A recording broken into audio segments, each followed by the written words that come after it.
We're gonna fight for Iowa. Let every loyal Iowan. Hello and a warm welcome to our viewers to Sports Opinion, the weekly sports talk show on Channel 18. My name is Dirk Keller.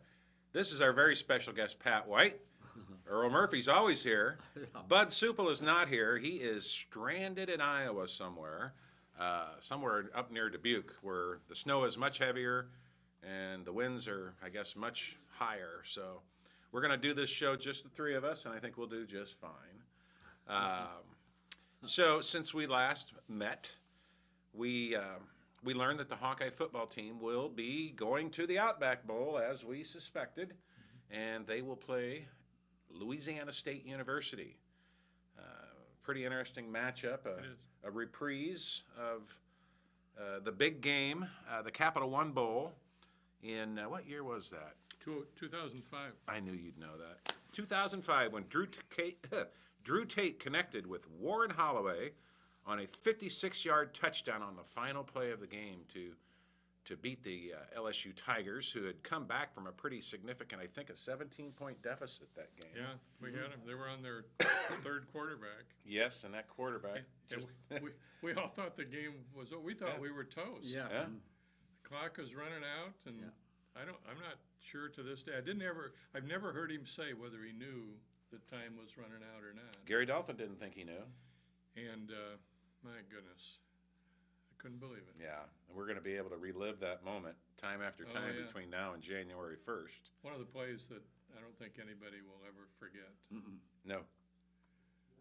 But the line I loved, I think it was in somebody's story last weekend, was the legend of Warren Holloway is going to grow enormously in the next month. It does. I mean, it's already pretty big. Most of us had never heard of Warren Holloway, a senior, until that moment. Unless you paid real close attention, Warren Holloway didn't get a whole lot of throws his way. No, he didn't. He didn't play a lot. No. He played a little bit when he was a senior. Yeah. And so that, yes, we will be reliving that famous moment time and time again over the next few weeks. January 1st can't get here soon enough. It's very exciting. You know, the Hawkeyes rebounded to win 4 of their last 5 games. They finished with an 8-4 record. Louisiana State is 9-3, ranked number 17. And the only team in the country to beat Auburn. And the only team to beat Auburn. Yeah. I'd love to know how they did that. I didn't know that. Yeah. They, let's see here. And They're the only 3 games they lost were also on the road. and ranked opponents. They Yeah. lost, let's see, to Texas Christian, who was number 20. First game of the year. Was that first game? Yeah. And then Florida, number 17 at the time. Number 17 Florida beat them, and believe it or not, number 9 Texas A&M also beat LSU. And again, like Pat said, the only team in the nation to beat Auburn. Was that game early in the season? Oh, it was about midpoint. Midway? Yeah. It's going to be interesting to see how things develop because LSU will be without the services of their starting quarterback, Zach Mettenberger, who suffered a knee injury, a season-ending knee injury, in LSU's 31-27 victory over Arkansas on the last regular season game of the year, November 29th. Like Kirk Ferentz says, with LSU's reputation, Iowa better be prepared for backup Anthony Young because we've seen what their backups can do. Well, saw what their third string quarterback could do. Yeah. They also have 2 top wide receivers. LSU has 2 of the top-rated wide receivers in the country. I didn't pull up their names. Les Miles is their coach. He was not there when the Hawkeyes beat LSU on New Year's Day, 2005, in the Capital One Bowl. That was one Nick Saban, who is rumored to be headed to Texas, which I don't think will ever happen. There are 10 or 12 coaches rumored to be headed to Texas. Who knows? He'd have to be nuts to leave Texas, to go to the Big 12, which is just a shadow of its former self. And Well, except the two teams that just left the Big 12, Missouri and Texas A&M, have done awfully well. and the Texas- SEC. Yeah, in the SEC. Texas A&M last year Yeah. won a division, and Missouri did this year. That's right. Played for the championship. And so the supposed football power SEC, and Texas A&M and Missouri were historically mediocre Yeah. Big 12 teams. Yeah. And both of those division titles for those individual teams came after very substandard seasons the year Absolutely, before. yeah.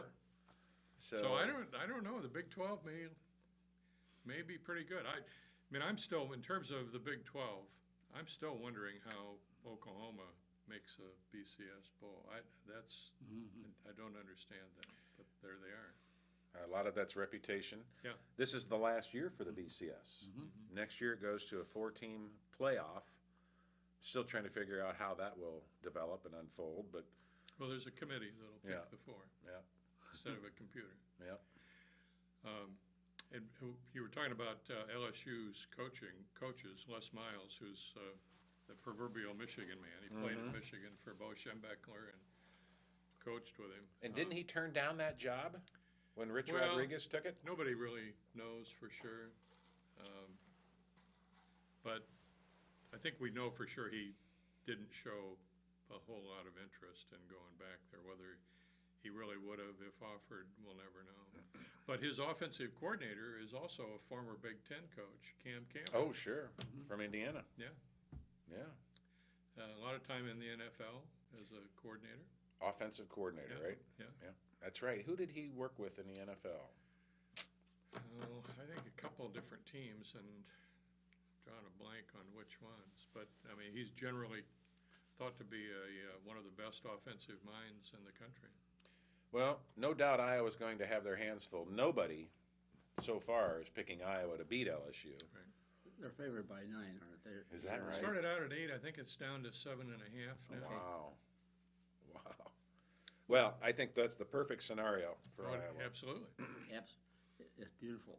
Yeah, Let him be favored. I think they were favored And, last time we played. Oh, Maybe yeah, not. oh, yeah. Were No, they? I think that's right. and the write-ups are, Iowa always comes out real smell like a rose. You know, Well, when we're not expected to do Yeah. well, hmm we do. It sounds like Jake Rudock is healthy. yes. It sounds like in general the Hawkeyes are healthy, which is a real Well, good we sign. assume he is. If he wasn't, Kirk would never say. I True. mean, particularly with a quarterback, Yeah. you don't give a clue. I mean, the opposing team now knows that you may want to take a shot at his knee, or when you get the opportunity Yeah. to see how good it is. Well, I hope they don't do that. I hope they don't do that. We've got a backup quarterback who's acquitted himself Yes. fairly well. Yeah. C.J. Beathard, Has to be. there are rumors that he might transfer out. Well, and that's always a problem when you get talented people behind somebody, and Rudock looks like he's going to be the quarterback for the next 2 years. That's right. And it's, you can never be sure how they're going to turn out. Well, C.J. Beathard got in the game against Nebraska, played almost the entire fourth quarter, Yeah. and put the game away with a pretty nice naked bootleg, a la Chuck Long, The same one he ran against Purdue. against orders. But he wasn't supposed to. That's right. And it was a thing of beauty, and it put Nebraska Yeah. away. And I'm still, and I'm sure I speak for each of you guys, I'm still basking in the afterglow of that win over Nebraska. Oh, yeah. Yeah. Loved it. What a great way to cap off this season. Bo Pelini's still the coach. I just read today where, and maybe you guys saw it too, but Nebraska Bowl ticket sales are lagging. It was a great story. Quoting somebody who had chartered a 187-seat plane and has only sold 12 Yeah. of the 187. They're Well, going to play Georgia for the Part of second the year in a problem row. is they played Georgia last year. And that's wrong. They shouldn't have to do that in their defense. I would love to know, it's all done very confidentially, how the pairings are handled. I'm assuming in the Big Ten, Jim Delaney is the principal decider Hmm. in consultation with each school, talking about what the options are. But I don't think the invitations go to the individual schools anymore until Jim Delaney has put his slate together and signed off on it. Well, as that article stated, Nebraska fans couldn't care less about this bowl game. And they, as one fan was quoted in the article, I just want to forget this season. And Michigan's getting to be that way too. Yeah, they're spoiled. Fans are spoiled. Yeah. And, they're still living in the past. Well, if that story is truly reflective of the lack of interest in Nebraska, they're gonna have an expensive trip, because Ooh, yeah. part of the invitation, and I don't know what the Gator Bowl, well, I don't even know for sure what the Outback Bowl provision is, but you have to buy X number of tickets, and I'm assuming, for example, that Iowa's committed to something like 12, Yep. 13, 15,000 tickets that we underwrite, guarantee, and have to make up the difference if there's not a sale. Do you think Jim Delaney negotiates that with Nebraska or Michigan? How many tickets do you think you can sell to this game before? I think it's pretty much set in stone Yeah. by the bowls. I think that comes with the invitation package. I think so too. The so-called payout is set in stone. Which is shared between all of the conference In the Big schools. Ten, it is. Yeah. Is that right? Oh, yeah. Oh, yeah. That's why I say They pay your expenses, Right. but the rest of the money is divided among the conference. Now, I think at one time it used to be that there were 11, when it was really the Big Ten had 10 teams, they divided the bowl proceeds into 11, and then the team that went got 2, one sharing and one to cover expenses. But now I think they pay your expenses, and And then whatever's left goes into the kitty. I mean, that's one of the reasons that we were able to bring in Maryland and Rutgers next year. The sharing is pretty attractive. Yep. And that's why they want in. Maryland still has not resolved its $50 million buyout with the ACC. I don't see any resolution other than they have to pay it. It's something they agreed to, and 50 million is going to have to come from somewhere. That's a lot of money, Yes. Yes, it is. even in these days. And speaking of a lot of money, we just learned yesterday that Brandon Scherf, the outstanding offensive lineman, left tackle for the Hawkeyes, the guy who protects What's the he quarterback. walking away from? That's a good question, but he's walking away from a lot of money. Yes. He's going to come back, he announced, for his senior season. I don't think Jake Rudock is going to be too disappointed in that. No, Brandon had said, I think even before the season started, in a fairly casual conversation that was on the record, that he thought he'd come back for his senior season. Well, it's outstanding. But he's probably, Earl, assuming that the projections had him going as like the 20th, early 20s of the first round, which is probably a 10 to 12 million. Oh, is it really? Multi-year, 3-4 year package. Well, as the article, I think Pat Hardy wrote an article about it today and said that by coming back, he could position himself like Robert Gallery did and become a real top pick in the draft next year and really get the big money. But there's a risk. I assume he'll buy one of these insurance policies. But I still remember him laying on the turf against Penn Penn State. State. And then 2 plays later, Broke it in 2 places, broke his leg in 2 places. but he's overcome it. Oh, He my sure- goodness, he has. Yeah. He's a really interesting story. I mean, he played quarterback in high school for Denison High School. I didn't know that. Yes, he was their quarterback, was the center on their basketball team. I believe that. He's a He- big boy. He's a skilled athlete. What is he, 6'7", 6'8"? I think 6'7". He's a big man. Yes. When at various speaking engagements, if you ask Chris Doyle or somebody else on the strength and conditioning staff, who's the strongest player on the football team, they all say nobody's even close to Brandon Scherf. That he's far and away the strongest person on the team. Well, if you watch enough Hawkeye games on TV, especially late in the season, second half of the conference season, we got to hear the announcers praise Brandon Scherf repeatedly. And then they would show replays of the holes that he would open up on the left side. That left tackle position is the most important lineman position for the offense because that's who generally protects For a the right-handed quarterback. right-handed Yep, for a right-handed quarterback. Beathard is left-handed. Yeah. Yeah. So he's interested in the right tackle. Well, the Hawkeyes are going to have a very formidable offensive line returning next year. 3 out of the 5 starters will be back, with a lot of other guys showing up that got a lot of experience this year, and it's a very exciting. That was just a great way to start the week. 2 pretty good backs too. Joe, we got some flowers here, late arriving flowers from Suples. All 4 of the backs are coming back. Yeah, Yes. everybody's back. Yeah. So he'll have the same. And poor Barkley Hill. I mean, he's good.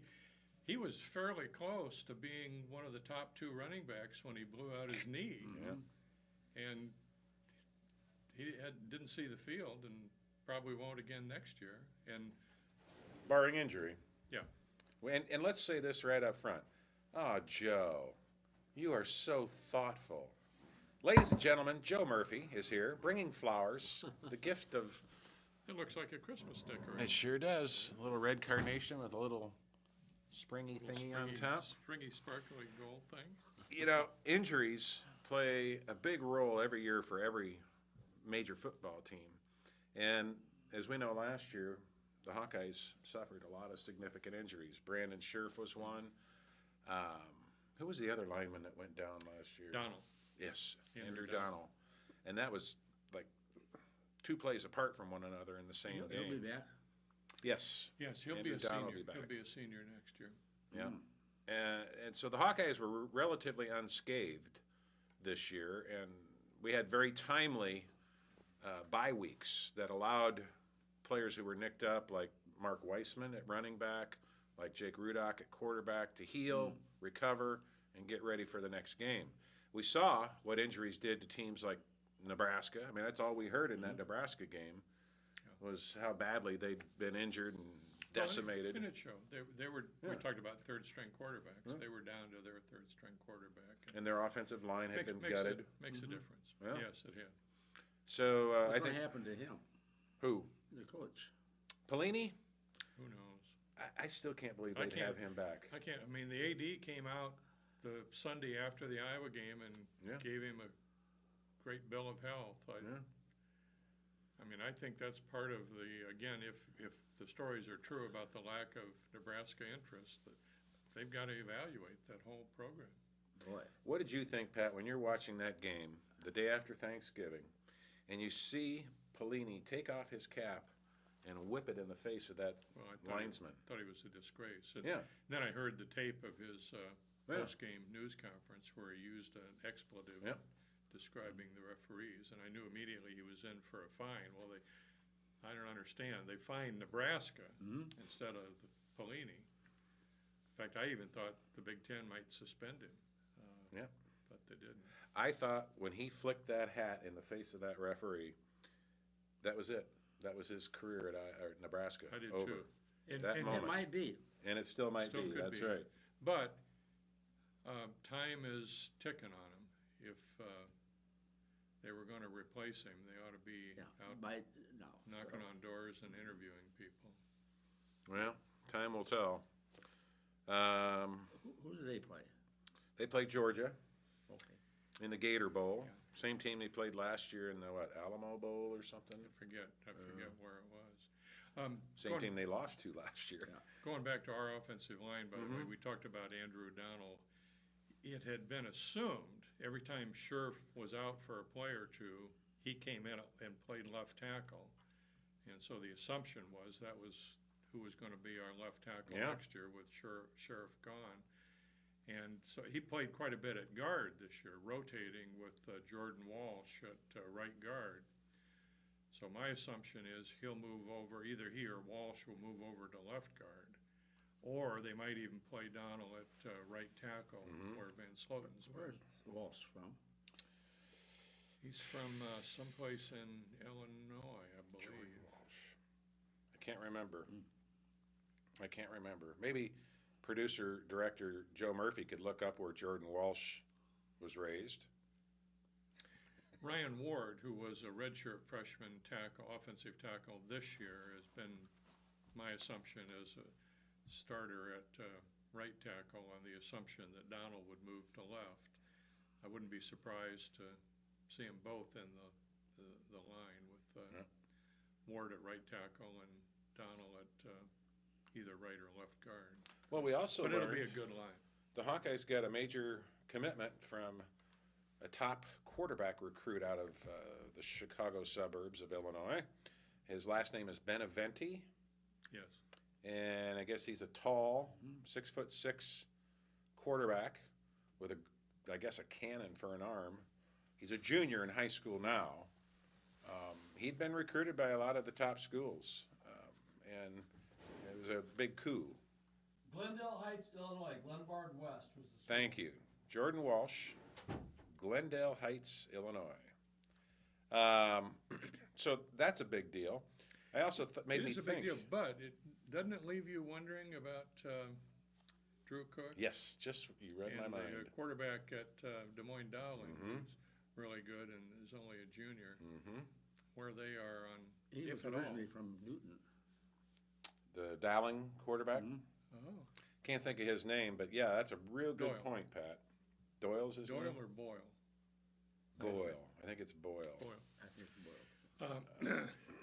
I mean, Drew certainly has the heritage. I mean, he had said, this was probably his freshman year in high school, he had said in an interview that he enjoyed basketball more than football, and I don't know if that's still the case, but he's certainly a football talent. And I know that Marv has said they're going to pursue whatever they can with him at quarterback for college. But again, they have to let basketball play out too. They just had their second game of the season last night, and they just romped all over Tipton. The Regina basketball team's going to be pretty good. They are. Drew Cook only scored 12 points last night. So I think they're a much more athletic team this That's year. right. And some of those kids we had on the show just a couple weeks ago have gone out for basketball, and you know Randy Larson's happy about that. So No, it could be that they'll want to look at Drew as a receiver. could be. Or even a defensive end or a linebacker or Well, safety. if Coach Ferentz is watching, we'd sure love to see Drew Cook play for the Hawkeyes Wouldn't we? someday in whatever position. Well, Like he wants Pat to play said. basketball. Well, then he can Yeah, play no, both that- sports. that's possible. When was the last time we had a? Oh, I know who it was. It was that quarterback that transferred to Illinois. He played both football and basketball for Bucher. Iowa. Yeah, John Bucher. Uh, The future. Pretty hard to do both anymore, although I just saw some major college, was it maybe even Iowa State? Oh, their volleyball player went out for the women's basketball team. That's where it was, Yeah. yeah. Who's gonna play Yeah. basketball, gonna Yeah. join the basketball team. Yeah, and we're going to talk about that here in just a minute. I did have some statistics, some final statistics for the Hawkeye defense that I thought were worth mentioning.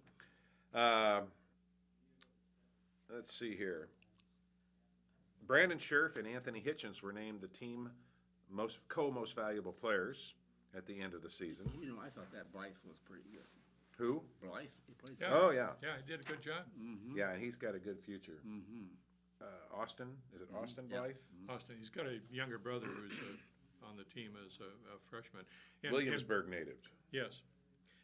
One of the things that was interesting about Austin is he started at guard last year as a redshirt freshman.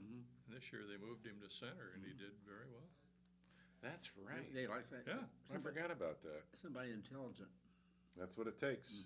And Somebody who Buffelli, wrestled. What? Connor Buffelli had been a reserve center, and they moved him to guard. Moved him to left guard. And Kirk always says his goal is to get the 5 best offensive linemen, and they'll move them around to different positions. When he spoke at quarterback club this year, I asked him about why Buffelli was at guard and Blythe at center, and his answer was that they expected Blythe to be the center for 3 years, and they wanted longevity in their center, and that was a factor in deciding who to make a center and who to move to guard. And we know how much Kirk values kids who wrestled in high school. Yeah.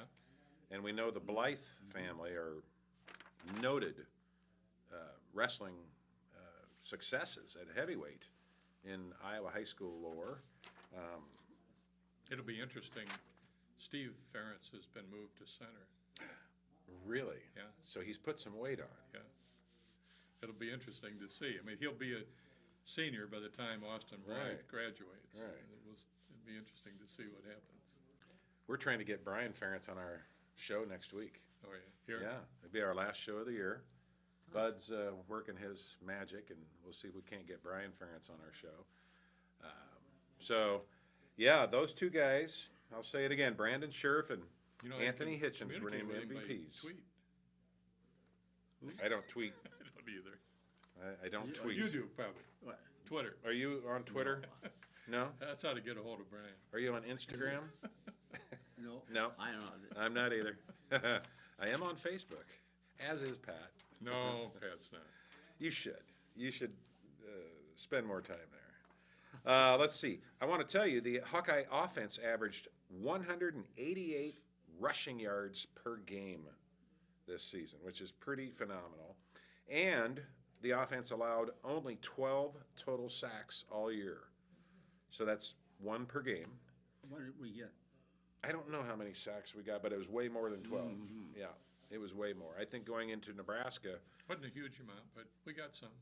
I think going into the Nebraska game, they had 17 or 18, and then I don't know how many sacks they got that game. Couple things in terms of sacks. That was just a delight to see. We blitzed 3 straight Yes. plays there. Yes. Sent everybody. It was just so much fun to watch those Yeah. guys. And here's what I read about that moment in the game. They realized, who was it that told? Oh, Marv Cook told us this at lunch last week. That's when he knew the game was over. Right. Because Nebraska's line was so beat up, Line and their couldn't third string quarterback wasn't smart enough to pick up the blitz. Right. And the Hawkeye defense was aware, and they were ready. And Well, give Phil Parker great oh yeah, Yes. kudos for that. oh yeah, and it was the best part of that whole. I mean, it's game. been a joke for several years that we don't blitz enough and to do it 3 straight plays. And Just successfully. Yes, very successful. Well, he had the talent. Yeah. You got to have defensive backs who you trust to cover. Yeah, and they did, and it was successful, and it was a game changer in the Nebraska game. You know, one of the other things that was a game changer against both Michigan and Nebraska that was a delight to see was Mark Wiseman, who obviously was. I mean, everybody asked, and he always said no, and Kirk always said no. But obviously he was hurt in midseason. Yeah. His elbow, I From guess. the pads that he was wearing, I'm guessing it was at somewhere in the elbow area or maybe upper arm. But he was a different player, different runner, stronger, hit harder. And late in that Nebraska game, even my mother enjoyed watching him run over those Nebraska defenders as he approached the That goal one- line. One touchdown, he was pushed backwards. Uh-huh. And went forward. 3 guys he ran over. Yeah. 3 guys. Yeah. That- Not only he ran over, he punished him. Yeah. Yeah. Yeah. He didn't get in. He was actually down Right. half yard short. And then he scored on the next play, which is good. But it enough. was great to watch. Just great. Yes, it was. We've been through a lot as Hawkeye football fans last year, and even, the home games this year. We lost, did we lose Wisconsin. 3 home games and then at Ohio State? So Wisconsin, Northern Illinois, Say and that, Wisconsin. Lynch sort of slipped a little bit. Boy, did he. Yeah. They looked terrible in that championship game. Bowling Green, right from the start, just controlled them. Yeah. I don't get it. I don't know what was going on. Hard to figure. That's a team I predicted after they Yeah. beat Iowa would go undefeated this season. Well, they almost did. Close. One of the great moments at the end of the year was actually at an Iowa basketball game where James Morris was already out at center court, and they were recognizing him for scholarship and nomination that he had. And Scherf, Wiseman, and Christian Kirksey came out carrying the Heroes Trophy from the Nebraska game. The arena, it hadn't been that loud. Wish I in could have been there. years. I was just terrific. And it was so loud you couldn't hear what Mark Camps was saying. Is that right? But you didn't need to, because you knew who they were and you knew what that trophy was. Oh, what a It was great feeling. What a great feeling. And those moments have been few and far between lately. Yeah. So who knows? Maybe after the Outback Bowl, we'll have another trophy presentation at halftime of a basketball game. That would be nice. It's pretty special when they get all those football players out there. The crowd really does respond at Carver Hawkeye, and the crowds have been great for the men's basketball games, and they've been pretty good for the women's too. Back to football for a minute. Anthony Hitchens led the team in tackles with 102. That's the second straight year that he's led the team in tackles. James Morris was second with 99 tackles, and he led the team in tackles for loss. He had 15 and a half tackles for loss. And what was his weight this year? James? Yeah. I'm going to guess 250, if that. I'd say 240. Yeah, probably closer to 240. Yeah. Yeah. You know, one of the things that I think is a great commentary on this coaching staff is Hitchens' evolution to the linebacker position. He played as a true freshman. He came into camp playing safety. Really? He actually, as a true freshman, played a couple downs as a running back. Really? And then they made a decision to make a linebacker out of it. And he started since his sophomore year at linebacker, right? I'm not sure he started as a sophomore. I thought all three of these guys started. Kirksey did. Morris started as a halfway Freshman. through the freshman year, Yeah. but he missed a couple games, I think, as a sophomore with injuries. Kirksey is the answer to a trivia question. Oh, yeah? Who's got the most consecutive starts? And it's Kirksey. I don't know what the number is now, but he started every game since his early in his, well, I think since his sophomore season, maybe the first game. It's got to be about 48 games. It's pretty close. Yeah. Well, I didn't know that. That's But- interesting. My thought was, you know, that says a lot about evaluating the best use of your talent. Yes. The program that decided to make tight end out of Dallas Clark this year decided to make a couple of seasons ago, to be sure, decided to make a linebacker out of Anthony Hitchens. That's pretty good foresight. And that Michigan game, the last home game, when Anthony Hitchens sealed the win, when he stripped the Michigan quarterback of the ball and recovered the ball and kept the ball in bounds on the sideline, there were three major things he did right on that play. The bounce was right for us. Yes, it came was. right up the side of that. Yeah, it was. Yes, it bounce was. line. Could have gone right out of bounds and been their ball. Sure. And they were well within field goal range at that point. Yeah. But Anthony Hitchens just seemed to be on a mission in the second half of that game, and he really made a difference. And he, like I said, he sealed the victory over the Wolverines with that strip and recovery of the fumble. Yes, the leading tackler. James Morris, as I said, was second in tackles, but led the team in tackles for loss. He led the team in sacks. He had 6 sacks himself, and he led the team in interceptions with 4. He got another one against Nebraska. That was a great interception. Ugh. Man, he must have, the dive to get that, he must have been about as high as that table when he caught the ball. It was a great play. Well, I've said I would give anything to see James Morris intercept a pass and run that baby back the length of the field like he did when he was a starting running back for the Solon Spartans. You know, he came pretty close, was it last year? Or the year? There was a game in the north end zone. He intercepted one and came our direction. Didn't quite get in. Right. He had a great career. Yeah. And he's up for this Scholastic Award. It's down to him and one other player. And they had a picture of them in the paper today. I don't know when that announcement's going to be made. I don't either. I I guess. haven't seen, Fedorowicz, I know it's been announced, is going to play in the Senior Bowl. But I haven't heard any announcement about James or Hitchens or Kirksey, and certainly one of these All-Star games is going to be picking them, I would think. Well, I guess we'll find out more. But I think we've been very fortunate to experience this Hawkeye football season, and we can't wait for the bowl game. Can't wait for bowl season to start. We'll do our picks next week on the bowl games, and that's going to be our last show of the year next week. And it'll repeat itself for several weeks because Christmas and New Year's fall on a Wednesday this year, and we're not going to come in and do the show on Christmas. You know, while we're talking about the football season, we ought to mention the defensive line, which was like night and day this year. And the big question mark coming into the season. Yeah. Louis Trinket-Passat was tremendous. Carl Davis made unbelievable progress. He finally is living up to the expectations that I think the staff had for him. And even the defensive ends performed well. Drew Ott, Mike Hardy, they did well. Yeah. Yeah, good point, But Pat. Trinket-Passat, and they're all coming back. Yep.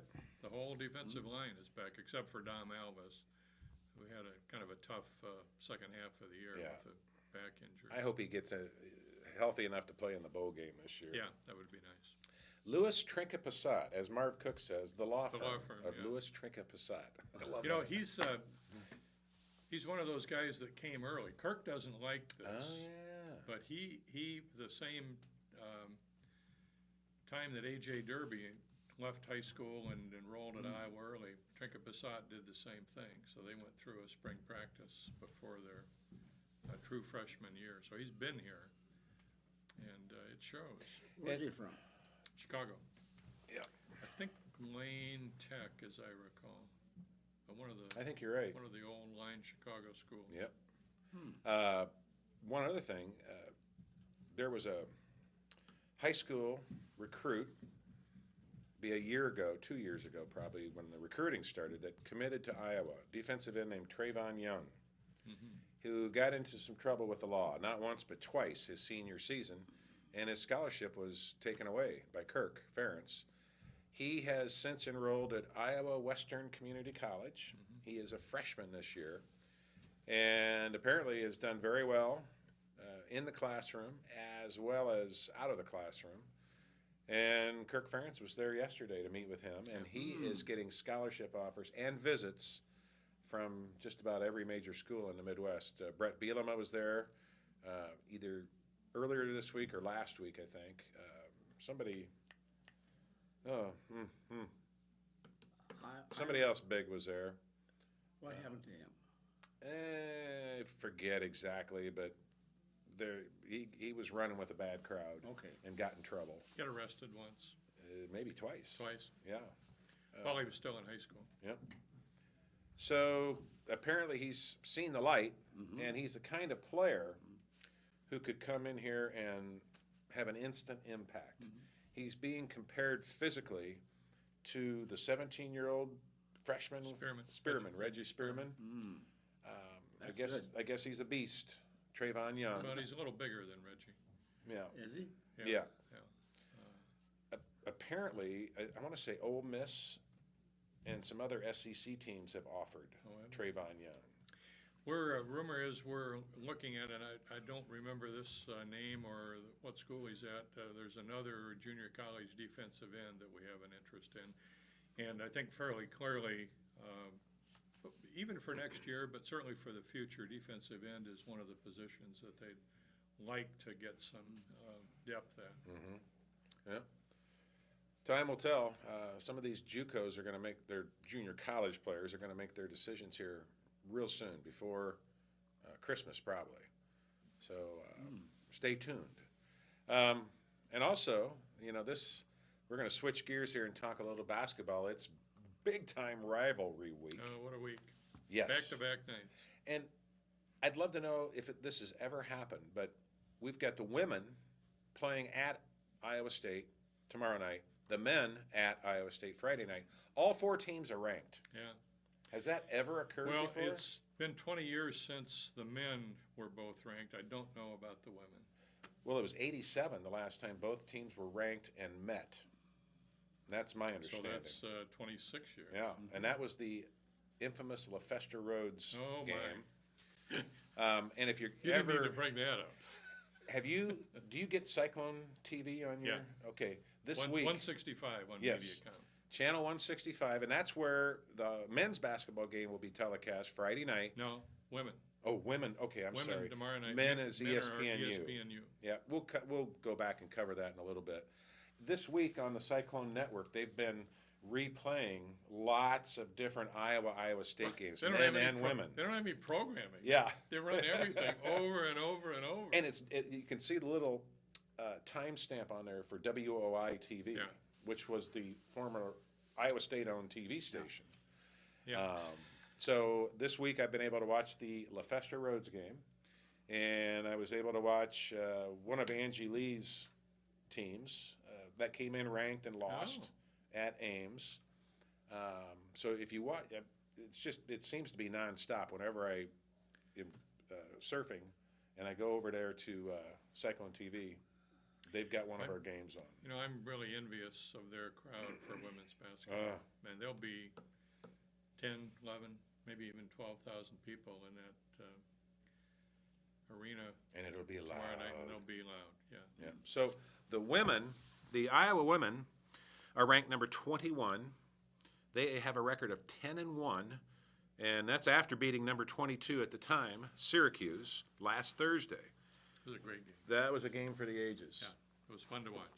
Sam Logic took an elbow to the head, right above the eye. In the first half, got 8 stitches, missed 6 minutes of the game, left a lot of blood on the floor, came back and rallied the team. One of my favorite anecdotes from that game. We were 2 ahead when she got hit, 9 behind when she came back, and there was a lot of blood on the floor. I mean, it looked bad. And you're thinking concussion. What she got? Well, she came out of the tunnel, jogging, saw an empty seat on the Iowa bench, positioned herself to sit down. She got about halfway down. Lisa reached over, didn't even talk to her, just grabbed her by the elbow and threw her toward the scorer's table. Get in there. And she was tremendous. Oh, she was. She didn't just rally her teammates. She rallied the crowd. She did. She really did. And that was a heck of a game. There was a point midway through the second half where the Hawkeyes were down 12, I believe. Yes, 14. 14? Yeah. And it just didn't look like there was any chance for them to come back. They just couldn't gain any traction against a very good Syracuse team. And a team that's going to feature at least one, if not 2, WNBA players. Well, and they're going to be, Syracuse is going to be ranked, you watch for the next couple of years, their 2 leading scorers are sophomores. And they have a young lady who appears to have a twin who sits on the bench who they put in at the post. Really? Who's a freshman, true freshman. Hmm. They're going to be really good. I mean, I don't know anything about their coaching because I think Lisa outcoached him. He was pretty fiery. Yes, he was. And I also noticed after the game, though, he made a point to say something to not only every coach on the Hawkeye team, but every player. He had He talked to something. Him. It wasn't Yeah. just Right. went by and slapped hands. He was talking to him. I was impressed. Yeah. And I was starting to not like him during that game because he was yelling whenever the Hawkeyes were shooting free throws. I don't like that. But he's got some talent. There are a couple very athletic sophomores on that team. Oh, yeah. Oh, yeah. And Okay. you know, Iowa has clearly played the tougher schedule than Iowa State. Yeah. Iowa State's Yeah, right. record is, they're undefeated, They're 8-0. 8-0. And they have when you get close to a program, you remember things like this. Haley Christofferson, who's a senior this year and playing very well for Iowa State, kept coming to Iowa games. She'd sit across from the Iowa bench with her mother. She must have been there 6 or 8 times. And Lisa and Jan, of course, were recruiting her hard. She's from Southwest Iowa, not too far from where Jan grew up. I think it's Exira. Oh, really? I know where And so Exira the is. decision to go to Iowa State was primarily because she's closer to home. And I saw her play in high school. Now, oh, did you? they went far in the girls' state Yeah, tournament, sure and it they was the did. last year of Exira High School. But she was a skinny kid, a lot like Allie Disterhoff, and you can tell she's been in the weight room because she looks like an athlete. Is she in relation to Scott Christofferson that plays for the men's team? You know, I don't know. Or played? I don't know. But she's good. She's very good, and I had visions of her being our power forward, but alas, she's playing for Bill Fennelly and playing very well. Iowa What State kind of is guy ranked is he? 17th, huh? What kind of guy is he? Well, He's a Cardinals fan. 2 strikes. I got don't 1 care strike. for him. I don't like his on-court demeanor, Yes, and I don't either. I don't think he's. I wouldn't want my Mm-hmm. daughter to play for him. Let's put it that way. Fair enough. Fair enough. Not every Cardinal fan can be perfect. Oh, God. How do you know he's a Cardinal fan? I don't know how I learned that, but he's a You're probably diehard Cardinal wrong. fan. No, I'm For the not. first time in your life. Nope. It wouldn't be the first time, and no, he's a diehard Cardinal fan and makes a point to get down to St. Louis for games every summer. I don't remember how I first learned that. But he's done well up there. Yes. Oh mhm. my! And tell me, Pat, do you remember? Did they always draw the crowds before Bill No. Fennelly came? No, I think he energized them. And his description of how he did it was he went any place, anytime, and talked to any collection of people he could get in front of. I don't know if that's true or Sure. not. But Why not? Do you think girls basketball and therefore women's basketball is more popular in central Iowa than it is here in eastern Iowa? well, something's different up there. That's for sure. I mean, you look around the Big Ten. Nobody gets a lot of students in the Big Ten. Iowa State does for women's basketball. And you mean students to come to the To game? attend the game, yeah. Yeah. I saw a handful at the Syracuse game. Yeah, there'll be several thousand students there tonight. I mean, Yeah. they're tomorrow night. Their crowd will be 10 to 12,000 people. Yeah.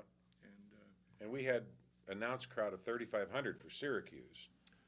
And I don't know if our there were that schedule many. this year is strange. Yes. I mean, it's all over the Yes. lot. Yeah. And the trade-offs are television, and Big Ten Network, MediaCom, and yeah, it's a price you have to pay for getting on TV. And you want to be on TV because it helps recruiting, it gets you out there, more people see you. But Well, Pat and I both went to the Idaho State game earlier this week, and that was, or was that Sunday? Saturday. Saturday, which is part of what's strange, because women don't really play on Saturday. Yeah. The Thursday, Sunday has been the Yeah. tradition. And we, We play on Saturday twice more this month. Yep. Against Drake on the 21st and North Dakota on the 28th. Both are Saturday games. thanks, Big Ten Network. Well, while you're talking about that Syracuse game, one of the things that is, again, it's in your memory bank forever. Melissa Dixon, who's a great shooter, had 0 points at halftime. Nothing. Yes. I Couldn't think hit anything. She'd taken just a couple shots. She scored 27 points in the second half. All of her points in the second half, and she's the one that really fired us, got us back in the game. Where's her home? Johnsburg. Johnsburg, Illinois. That's it. She went to high Hometown. school with C.J. Fedorowicz. Yeah. He's a year older than she is, but same high school. Yep. She originally came here as a so-called gray shirt. She was going to pay her own way and then go on scholarship I forgot about that. second semester. But the scholarship opened up. I don't remember exactly what happened, whether somebody went someplace else or a senior graduated early, but they gave her a scholarship. She's a terrific young woman, just bubbly. And she had back-to-back games where she hit 7 3-pointers. Back-to-back. And then made 6 against Yeah. Idaho State. So Yeah. she's got 23s in the last 3 games. And before that, she hadn't done much. And from she's three-point probably our line. best defensive player. Is she? Oh, my goodness, she plays great perimeter defense. One thing that puzzled me in the Syracuse game, especially late in the second half, I didn't see our freshman from West High in the game very much. She didn't. She got fewer minutes Yeah. against Syracuse than she had. Although she is, Allie Disterhoff she's is a real getting spark as plug. many minutes. She's averaging 25 minutes a game, which is as much as most of our starters are averaging. And she's still. She's now tied, I think, with Callie Peschel for as our leading rebounder, and she's averaging more than 10 points a game. And she shoots her free throws Re- very well. Yeah, well, she hadn't shot her free throws as well as you'd expect her Oh, to. really? I thought Yeah. she was right up there. Do we have any pro outlook on some of the girls? The women's basketball? Well, I think Samantha Logic is a Yeah. WNBA candidate. She's tough as nails. Yeah, she is, and she really handles the ball well. She's got ball skills. Her shooting has improved a lot this year.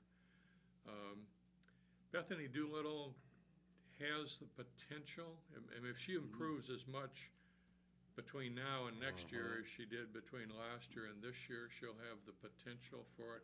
Certainly the potential to play overseas. I mean, there are a lot of women who play some overseas for a few years. Now, do we have any former Hawkeyes playing overseas right now? Morgan Johnson? Morgan is playing in Czechoslovakia. Really? Yes. Have you heard? Is she No, I enjoying haven't. it? I haven't. Wow. Wow. Well, the women are a lot of fun, and they'll be on TV tomorrow night at 7 p.m. on channel 165 on MediaCom. That's the Cyclone Network. If you haven't checked it out, Get do. prepared for biased announcers. Oh, yeah. Oh, yeah. Because Cyclone Network will have Cyclone announcers, you can Yes. be sure. But And it's fun to look back on some of these old classic games they're playing this week because, just like you described, biased announcers, even biased camera angles, if that makes any sense. They'll show the Cyclone fans or the Cyclone bench or the Cyclone coach, and very rarely do you get to see the Hawkeye players. Although last night I watched a game that featured Chris Street, which of course the Hawkeyes lost. But it was a lot of fun to watch. It was a Tom Davis team, and of course, Val Barnes, A.C. Earl, Wade Looking Bill, Troy Skinner. There were some players. Yeah, and it was fun to watch Chris Street battle. You forget if you haven't seen it. He's coaching in Des Moines High School. Jeff Horner. There you go. Jeff Horner. Jeff Horner Yes. is at Valley West. Yeah, he was a good player. He coached Oh. Peter Jock, correct? Yes. Yeah. The last 2 years. Yeah. Peter started out at Des Moines That's it. Roosevelt and then transferred to Valley. Good for him. Hey, but he's a good player. Was a Oh, good he player. was terrific. In fact, I'm not going to be very sharp on what the statistic is, but there's something Devin Marble has done. He's the third player in Iowa history, and one of the other two is Jeff Horner. Has to do with points and assists and. That doesn't surprise me. I just read where Melsan Basabi is about to become Yeah.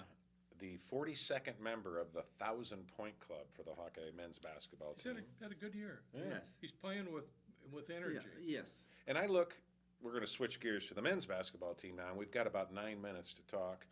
I am really looking forward to watching our senior men's basketball players develop this year. Melson, Devin Marble, and Zach McCabe. I look for Zach each of McCabe them. is playing.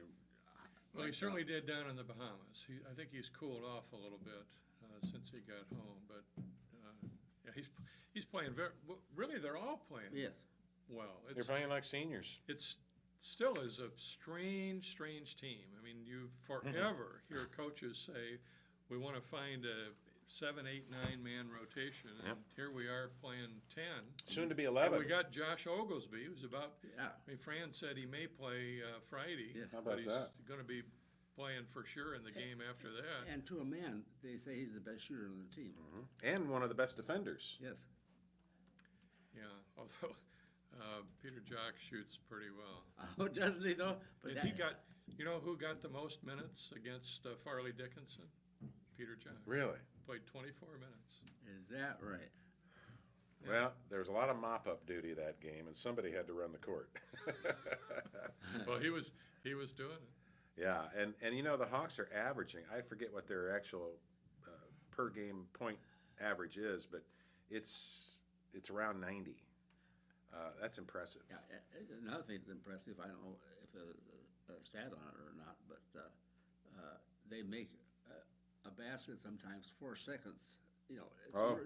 real Well, quick. they get down the court. Good Really get transition the- team. Beautiful. The men are ranked number 23 in the nation. They have a 10-1 record, just like the women. And they beat Drake 83-66 last week on Friday, and then they beat Fairleigh Dickinson on Monday, I believe it was, 92-59. So that's Yeah, it was Monday. yeah. And they are going to go up against Iowa State Friday night. The game is not set to tip off until 8:40 p.m. Thank you, TV. Yeah, that's going to be on ESPNU, the big U. Iowa State's ranked number 17. I think they have to prove it. Iowa State's only played 7 games. They really haven't played anybody other than Michigan. Northern Iowa, did you guys get to watch that game of theirs versus Northern Iowa? Yeah. Northern Well, Iowa it's should have up on beaten them. him, but They had him beat. They had them beat twice, I think, and let it slip away.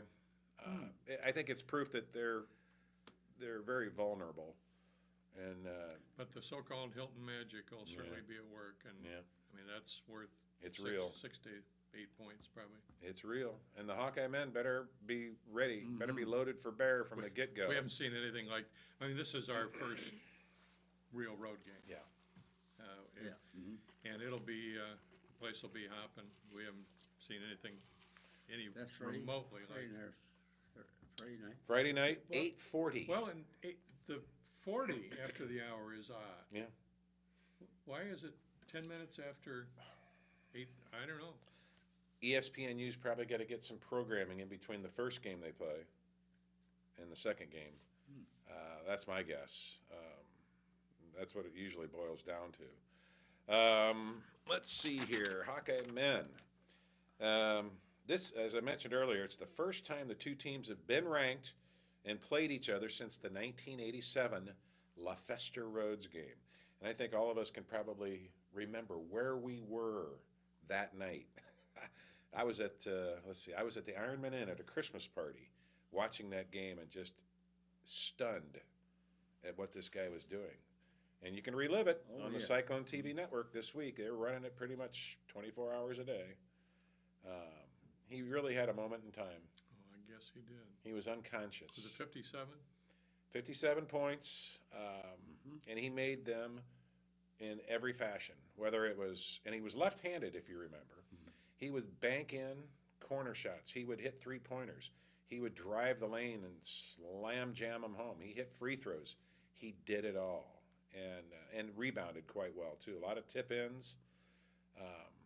They just couldn't stop him. He was unstoppable that night, and that was the perfect example of Hilton magic. They were not supposed to win that game. The Hawks were highly ranked, and if you watch that game on the Cyclone Network towards the end of the game, you can hear the Iowa State fans chanting, "Overrated." So we laugh about it now, but 26 years ago, I assure you, it was not It was funny. embarrassing. Yeah, it was bad.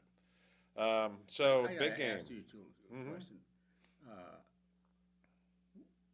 Where did the Iowa football team turn it around? Good question, Earl.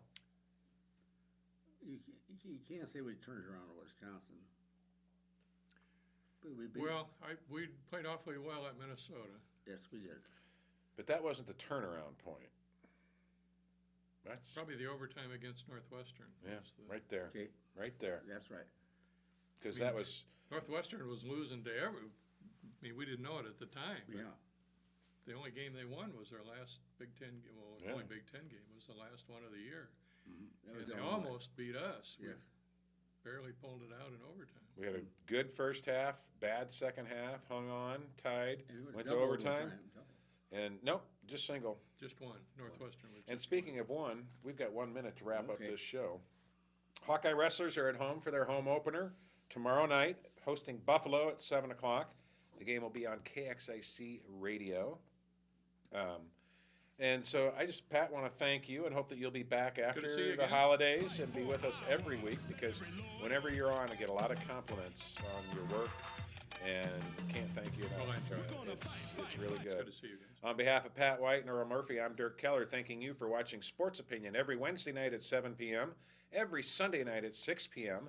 on Channel 18. That is public access TV. I want to thank Joe Murphy for all the work he does behind the camera, behind the lights. I want to thank Suples Flowers for the lovely arrangement that we get every week, and we want to thank you for tuning in. And remember, either you're a Hawk or you're not. Go Hawks! Stomp the clones, please. Twice. Twice. Right. Yeah.